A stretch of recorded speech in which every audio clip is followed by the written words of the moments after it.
튀르키예. 아는 만큼 보이는 1만 년의 시간. 튀르키예 혹은 아나톨리아 반도.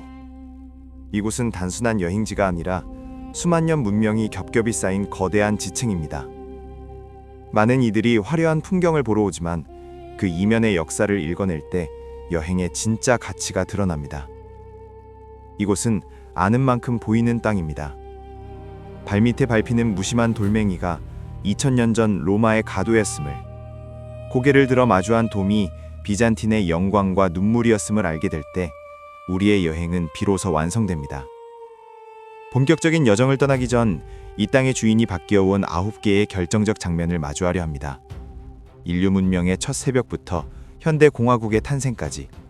이 역사적 맥락을 이해한다면 이어지는 4부작의 실전 여행 정보가 전혀 다른 깊이로 다가올 것입니다.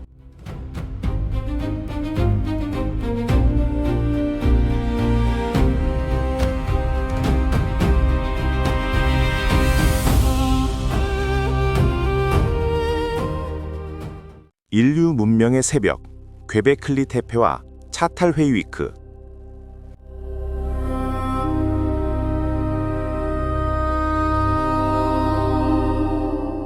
인류 문명의 시계는 이곳 아나톨리아 동남부에서 가장 먼저 움직였습니다. 그 중심에는 1만 2천년 전의 신전, 괴베클리 테페가 있습니다. 이집트 피라미드보다 무려 7천년이나 앞선 이곳은 신전이 먼저 세워지고 그 뒤에 도시가 생겼다는 사실을 증명하며 인류사를 통째로 바꿨습니다. 이어 나타난 차탈헤이위크는 인류 최초의 거대 밀집 도시입니다. 이곳에는 문이나 길이 없습니다. 벌집처럼 다닥다닥 붙은 집들을 지붕을 통해 드나들며 수천 명이 모여 살았습니다. 벽면의 황소머리 장식과 채색 벽화는 인류가 사회적 질서를 만들어가던 생생한 기록입니다. 문명의 새벽을 연 이 경이로운 현장들이야말로 우리가 튀르키예 여행에서 가장 먼저 마주해야 할 진실입니다.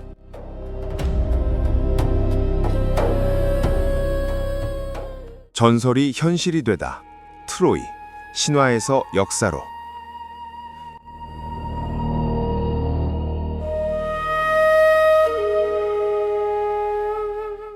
에게해와 마르마라해를 잇는 전략적 요충지, 튀르키예 차나칼레의 히살리크 언덕입니다.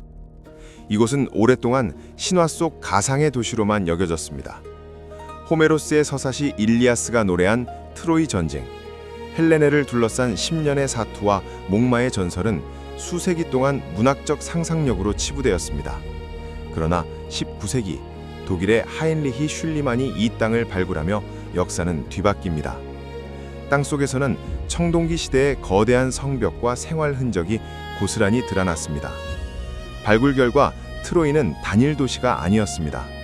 기원전 3000년부터 약 3000년 동안 무려 9차례나 층층이 재건된 전략적 교역 거점이었습니다. 흑해로 향하는 유일한 길목인 다르다넬스 해협을 통제하던 이곳은 신화보다 더 치열했던 고대 제국들의 경제적 각축장이었습니다. 트로이는 이제 이야기 속 공간이 아닌 인류의 시간이 겹겹이 새겨진 역사 속 실존 도시로 우리 앞에 서 있습니다.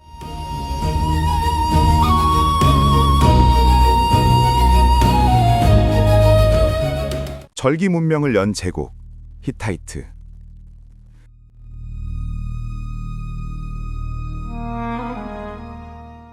철은 세상을 바꿨습니다. 그리고 그 철을 가장 먼저 무기로, 또 제국의 힘으로 만든 주인공이 바로 히타이트입니다. 기원전 17세기 아나톨리아 중앙고원에 등장한 이들은 단순한 부족 연맹이 아니었습니다. 히타이트는 인류 최초로 철 재련 기술을 체계화했고 강력한 3인승 전차 부대를 앞세워 당시 최강국이었던 이집트와 대등하게 맞섰습니다. 이들의 위용은 기원전 1274년 이집트의 파라오 람세스 2세와 격돌한 카데슈 전투에서 정점에 달합니다. 치열한 접전 끝에 양국은 인류 역사상 최초의 성문 평화조약을 체결합니다. 칼이 아닌 문서와 외교로 제국을 운영했던 이 조약의 복사본은 현재 그 가치를 인정받아 뉴욕 유엔 본부에 전시되어 있습니다.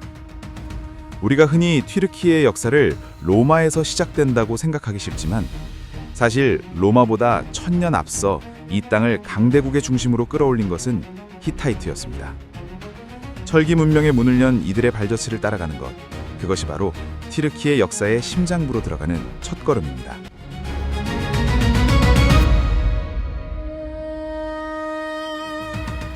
에게해에서 아나톨리아로, 고대 그리스와 헬레니즘.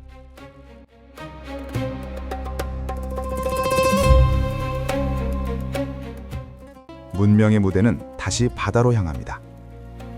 에게해를 분놓은 사람들, 그들은 자신들을 헬라스라 불렀습니다. 기원전 8세기 무렵 고대 그리스인들은 아나톨리아 서부 해안에 도시를 세웁니다. 밀레토스, 에페소스, 스미르나.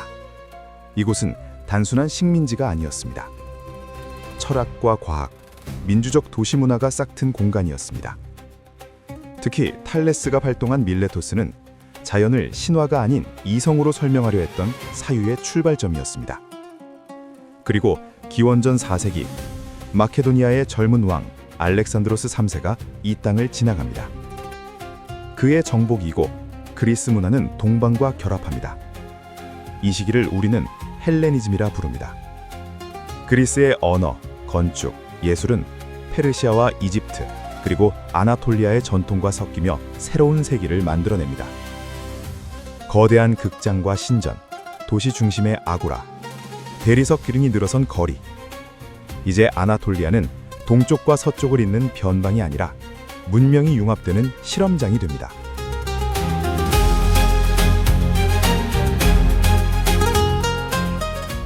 제국의 교차로, 그리스 로마 시대.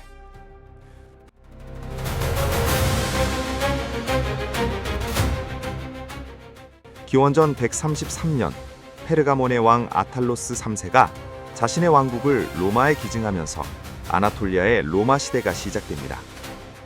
이 땅은 로마 제국 내에서 가장 부유한 아시아 속주로 불렸습니다. 특히 중심 도시 에페소스는 당시 인구 25만 명에 달하는 로마 제국 제2의 대도시로 번영했습니다. 오늘날 우리가 보는 켈수스 도서관과 대극장이 바로 이 시기의 풍요를 상징합니다. 로마는 아나톨리아 전역에 정교한 도로망을 구축했습니다. 이 도로는 군사와 무역의 핵심 통로였으며 동시에 사도 바울을 비롯한 초기 기독교 전파의 혈맥이 되었습니다. 성경 요한계시록에 등장하는 소아시아 7교회가 모두 이곳에 위치한 이유이기도 합니다. 대리석 도로와 수로, 거대 원형극장으로 대표되는 로마의 유산은 훗날 천년을 이어갈 비잔틴 제국의 튼튼한 토대가 되었습니다.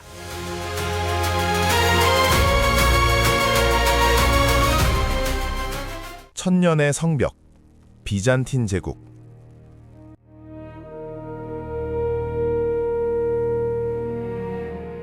서기 330년 콘스탄티누스 황제가 수도를 로마에서 지금의 이스탄불인 콘스탄티노폴리스로 옮기며 비잔틴 제국 시대가 열립니다.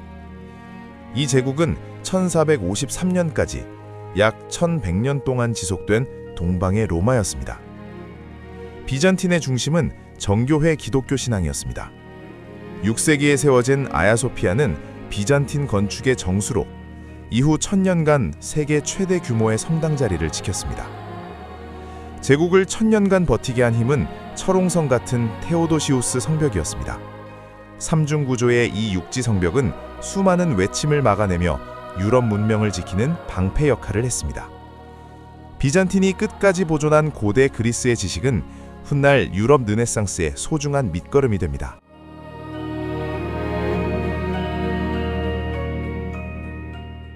제국의 균열과 재편, 몽골의 충격과 베일리크 시대.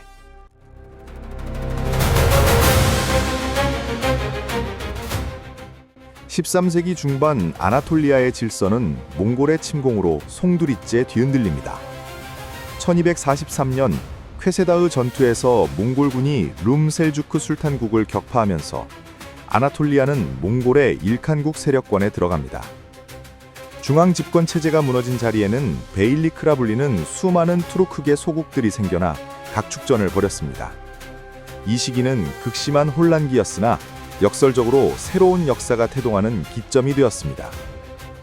분열된 베일리크 중 비잔틴 제국과 국경을 맞대고 있던 아주 작은 세력이 바로 훗날의 오스만 제국입니다. 몽골의 충격으로 기존 질서가 해체된 공백은 오스만이라는 거대 제국이 성장할 수 있는 결정적인 토양이 되었습니다.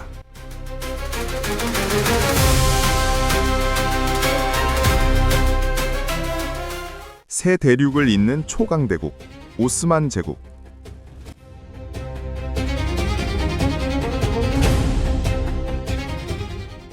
(1299년) 아나톨리아 서북부의 작은 부족 국가로 시작한 오스만 세력은 불과 150년 만에 세계사를 뒤흔드는 거대 제국으로 성장합니다. 그 결정적 장면은 1453년에 벌어집니다. 21세의 젊은 술탄 메흐메드 2세가 거대 대포를 앞세워 천년의 요새 콘스탄티노폴리스를 함락시킨 사건입니다. 그는 도시를 점령한 후 이스탄불이라 명명하고 제국의 새로운 수도로 삼았습니다. 제국은 16세기 슐레이만 대제 시절 전성기를 맞이합니다. 서쪽으로는 헝가리를 넘어 빈 성벽까지, 동쪽으로는 이라크, 남쪽으로는 북아프리카에 이르는 아시아, 유럽, 아프리카 세 대륙의 광대한 영토를 통치했습니다. 오스만은 실크로드와 지중해 무역로를 완벽히 장악했고, 이에 위협을 느낀 유럽 국가들이 새로운 항로를 찾아 나서며 대항해 시대가 열리는 계기가 되기도 했습니다. 오늘날 우리가 이스탄불에서 감탄하는 톱카프 궁전의 화려함과 블루모스크의 웅장함은 바로 이 시기 막강한 국력의 산물입니다. 600년 넘게 세계의 중심에서 동서양 문화를 융합시킨 오스만 제국의 역사는 튀르키예라는 국가를 이해하는 가장 거대한 뿌리입니다.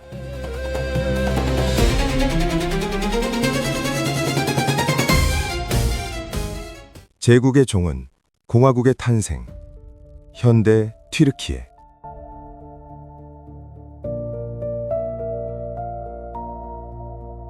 (20세기 초) 600년을 이어온 오스만 제국은 제1차 세계대전의 패배와 함께 해체 위기에 몰립니다. 국토가 연합군에 의해 분할될 절체절명의 순간 구국의 영웅 무스타파 케말 아타튀르크가 등장합니다. 그는 처절한 독립전쟁을 승리로 이끌고 1923년 10월 29일 마침내 튀르키예 공화국을 선포합니다. 아타튀르크는 수백 년간 이어온 술탄제와 칼리프제를 폐지하고 정교 분리의 세속주의를 도입하는 파격적인 근대화 개혁을 단행했습니다. 아랍 문자 대신 라틴 알파벳을 채택하고 여성의 참정권을 보장한 것은 당시 이슬람 세계에서 혁명적인 변화였습니다. 수도를 이스탄불에서 아나톨리아 중심부인 앙카라로 옮긴 것 또한 과거 제국의 영광에 안주하지 않고 새로운 국가를 건설하겠다는 강력한 의지였습니다. 오늘날 튀르키예의 모든 관공서와 거리에서 마주하는 그의 초상은 그가 단순한 정치인을 넘어 현대 튀르키예의 정신적 지주인 국부로 추앙받는 이유를 보여줍니다. 거대한 제국의 유산 위에 세워진 젊고 역동적인 공화국. 이 9번째 장면을 끝으로 아는 만큼 보이는 여행, 튀르키예 4부작을 시작합니다.